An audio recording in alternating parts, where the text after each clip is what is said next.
Today, the Centre for Corporate and Commercial Law and the IP Centre welcome Mr. Mark Leeming to Cambridge. He's going to be talking about the law of confidentiality and the fact that the same problems arise in that area of law in this country and in Australia, but different resolutions have been found or in the course of being found.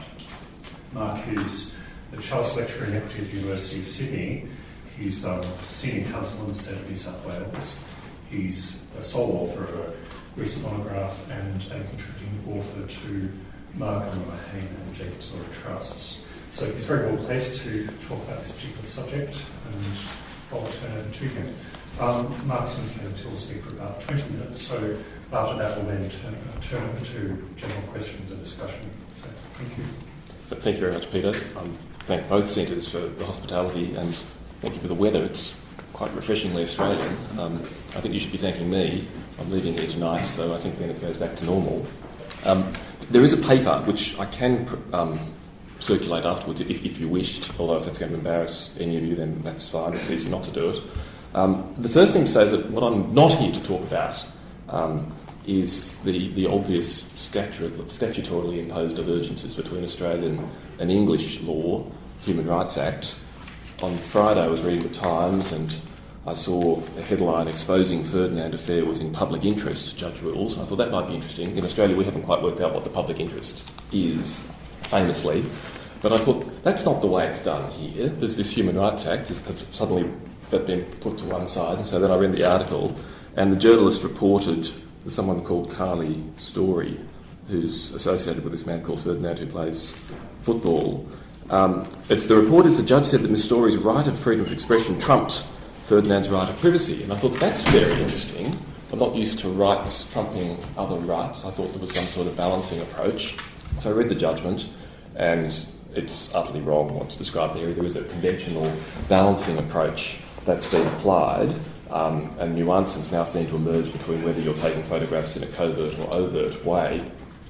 Interestingly, at paragraph 106, Justice Nichol said that the law of breach of confidence still has a life of its own, and perhaps poor people who aren't able to invoke Article 8 might be able to use this, but the way the case was run, there was no need to say anything about breach of confidence. I believe and hope that doesn't represent English law. I still expect that there's a thriving notion of equitable confidence outside the Human Rights Act. We're going through the same problems or convolutions in Australia. There's a debate about privacy law reform. There's an inquiry into Australian media. Some Australian company, or formerly Australian company called News Corporation, has something to do with that. And we're going through constitutional corrections as well. About 4 weeks ago, our High Court had a go for the first time at looking at what two of the subnational Australian jurisdictions, Victoria and the ACT, have done in putting in place what resembles, including down to its dialogue model, a Charter of Rights locally. And in short, for complicated constitutional reasons, they said that cannot happen at the federal level, can happen at the state and territory level in Australia. Justice Gummow, I should say, in that case, said that the House of Lords' decisions upon the UK Act exercised a fascination to the point of obsession in the preparation and presentation of much of the submissions in the present appeal. That proved unfortunate. You may think that probably is yet another symptom of what's known as Australian isolationism. That's not what I'm here to talk about, nor am I here to talk about the other statutory differences, which are of real importance, I think. We've got, in 183 of our Corporations Act, something which has the scope, although it hasn't really been taken up, to rework much of the law of breach of confidence. It's just a federal provision that says a person who obtains information, not confidential information, just information, because they are or have been a director or officer or employee of a corporation, must not improperly use the information to gain advantage of themselves or cause detriment to the corporation.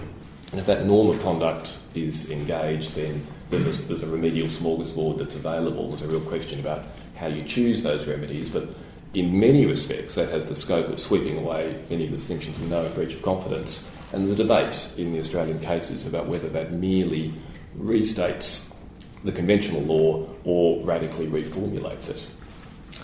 But what I think is more interesting, rather than just identifying colourful instances of statutory change is looking at the different approaches to judge-made law.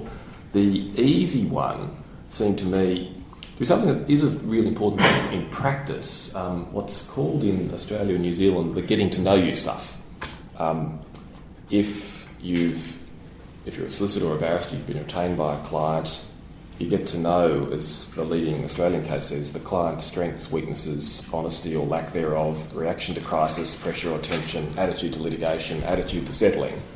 And that overall impression as to how someone is going to litigate can, of course, turn out to be immensely valuable in planning whether or not to sue them and how they're going to defend the case. The Australian and New Zealand courts have been prepared to protect that in a conventional way using equity. It seems as though the English courts are more reluctant to do that, and there's a reference I've given to an article that analyses those comparative differences. There are other differences, including differences within Australia, which is a consequence of us. Although we say we have one common law, the fact of the matter is that same common law as applied in Victoria is quite different from as applied in New South Wales, and until the High Court tells us which one is wrong, if you're in Victoria, you've got to apply what the Victorians say and do, and ditto in New South Wales. But the thing which I do want to talk about is something that's in the heartland of this area, it seems to me. Here's a simple question. What pecuniary remedies are available for a breach of confidence at general law? Like a lot of questions that are simply stated, there's quite a lot wrapped up in that. So if the confidence is contractual, then ordinary Hadley and Baxendale damages are available. What hasn't happened in Australia is that very modest step described by Lord Nichols of permitting, in exceptional circumstances, an account of profits for breach of contract. I'm not quite sure what our High Court will resolve when and if that point comes before them. It hasn't as yet. I suspect they'll say, no, what he regards as a modest step is a leap, and we're certainly not prepared to do that. The last time at an appellate level in Australia the point was argued in a football case, the full court said whether or not the law of contract is seriously defective, Lord Wolf's language. The position in Australia is loss recoverable for breach of contract is limited to that laid down in Robertson and Harman. So you're only entitled to compensation if you haven't suffered any loss, you're not entitled to be compensated. In an appropriate case, the aggrieved party may be able to recover benefits made available to the wrongdoer, but that's like a price that you've paid, but you certainly can't get an account of profits. That would be inconsistent with what the High Court says, and the High Court, as probably you all know, lays a very strict set of instructions to intermediate appellate courts in Australia. It's for us to change the law in anything as substantial as this. Now, so starting with there, no account of profits for breach of contract. You get in Australia a potentially determinative inquiry in a really, really common kind of case, where you've got a formal written agreement, formal promise of confidentiality, a boring NDA. If you have one of those and it's breached, then immediately, and the other guy's made money out of it, then immediately the question arises, does that contract either expressly or impliedly exclude a concurrent obligation in equity? Because if so, in Australia, you can never get an account of profits. And we know on conventional reasoning that, and it's applied in this context in Australia, and you'd be very familiar with it here, if there was a contractual obligation that covered the topic, there would of course be no reason for equity to intervene to impose its own obligation. That's one of the most recent things our New South Wales Court of Appeal has said. And so that means no account of profits. But yet, all the time, just as well for the bar and for litigation generally, there will be people and companies who sign up to obligations of confidence and breach them and do so in order to make a profit, and perhaps it is very difficult to measure the loss, perhaps there is no loss. So this came up last year, and our full federal court said in a decision called Optus and Telstra, there are many Optus and Telstra cases, this is 265 ALR 281, they said that and Telstra having breached a formal obligation of confidence egregiously and probably made a lot of money out of it, ran that point. The full court said that doesn't cover the present case. Optus wishes to be able to seek an account of profits, and the question is merely, does the contract permit that? And the reasoning of the full federal court was the fact that the parties have taken the trouble to place in black and white their contractual confidences is a very good reason to hold that equity isn't excluded. If you're being very serious about protecting your confidences, why would you, under the Australian regime, tie one arm behind your back and deny the victim of a breach an equitable remedy that's been around for some centuries? Now, that resembles, of course, what we're familiar with under intellectual property statutes, the election that you get, and under cases such as Warman and Dwyer, the election you get when a fiduciary has breached his or her or its obligations. All of that said, in Australia, if a plaintiff establishes breach and elects for an account of profits, there is still discretionary facility to refuse that relief. My impression is that Justice Finn, who was here fairly recently, is the author of the Optus and Telstra case. He's one of three. He's certainly the author, because he's the only judge sitting, in another decision in 2009 which deals with that discretion. And it's something that hasn't been worked out in Australia as yet. Justice Finn said that the grant of this form of relief, that's an account of profits in a breach of confidence case, is in the end a matter for the court, notwithstanding the party's election. And he said an apparent reason for this is that given the variable character of confidential information, its misuse, even in profit-making activity, may not realistically be able to be said to result in any profitable being attributable to it. On the other hand, in Australia, if you have an equitable confidence, then we take the view, obviously common law damages aren't available, and the better view, except in Victoria, where they've amended the statute, you don't get into Lord Cairns Act damages. So that's a very quick overview of where we are in Australia. Jumping forward to where this outsider sees the English position, as far as I can see, it's quite different, and different in an interesting way. Start off with Blake and Lord Nichols' sophistry. You'll all remember he said that if confidential information is wrongfully divulged in breach of an NDA, it would be nothing short of sophistry to say that an account of profits may be ordered in respect of the equitable wrong, but not in respect of the breach of contract, which governs the relationship between the parties. There's a lot of merit in that, obviously. Hence, that seems to be one of the persuasive factors leading to the facility to award an account of profits in exceptional circumstances, Blake being such a case. What the exceptional circumstances are is almost ex-hypothesised, something difficult to articulate. It seems to this outsider that Lord Cairns Act damages are readily awarded, at least for the last 20 years following Lord Gough's statement to that effect in Attorney General Observer, and that makes it easier to sideline the distinction, which is still very real in Australia, between a contractual confidence and an equitable confidence. I find it very difficult to get excited about whether you're getting for compensatory pecuniary remedy something called equitable compensation or something called Lord Cairns Act damages. The plaintiff wants money. The rules calculating that in most, if not all circumstances, will be the same.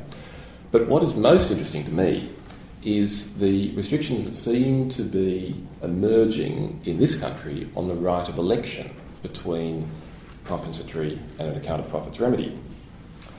There was a piece by Professor Devonshire in last year's Law Quarterly Review that put me on to what your Justice Sales has said in a case called Verco, V-E-R-C-O-E, in Rutland Fund Management Limited. It's 2010 EWHC 424. It's the sort of case that I would expect would be going on appeal, but I'm not close enough to know whether that in fact is the case or not. It's a lengthy judgment, and there's a very careful exegesis trying to bring together what follows from the very point I'm wishing to emphasise from Blake's case. And if I can just, to give you the flavour of it, read a slightly extended passage from Justice Sales' reasons after dealing with Lord Nichols' sophistry. The sophistry, you only get an account of profits if it's a breach of an equitable obligation rather than a contractual obligation. His Lordship said, "In my view, Lord Nichols' speech in Blake has opened the way to a more principled examination of the circumstances in which an account of profits will be ordered by the courts and where it will not. His reasoning," that's Lord Nichols' reasoning, comparing remedies available in contracts and in equity in relation to the same underlying facts, flows in both directions. It both opens up the possibility of an award of account of profits in relation to breach of contract relating to confidential information, And it also opens up the possibility of a more principled debate about when an account of profits should be refused in relation to a breach of confidence and a damages award made instead. In both cases, it's the same question at a high level of generality. What is the just response to the wrong in question? And in both cases, to adapt law, he says the test is whether the claimant's interest in the performance of the obligation, whether it be an equitable obligation or contractual obligation, makes it just and equitable that the defendant should retain no benefit from his breach of that obligation.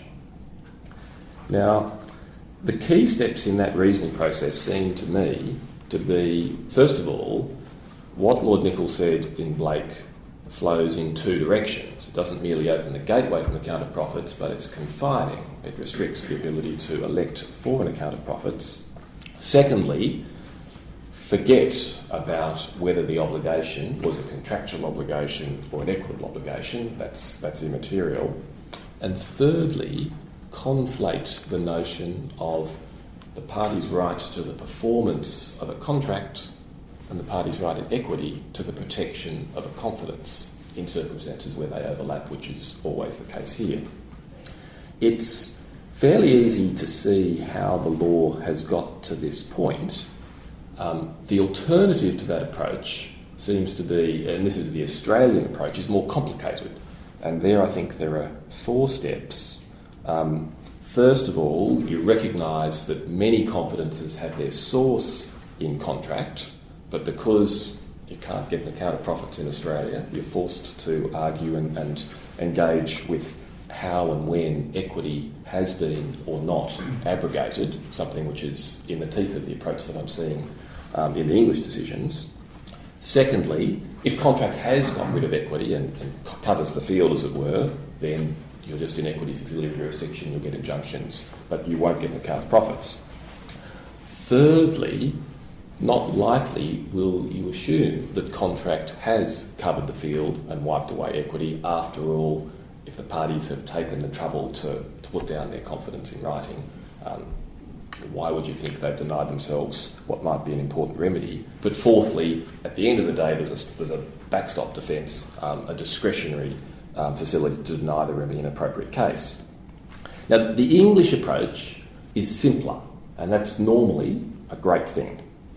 You don't have a distinction, as I'm reading the cases anyway, between contractual confidence and equitable confidence. That's Lord Nicholl's sophistry, and there's a lot to be said for us for saying, why do you need this complexity when the problem or the wrong is the same?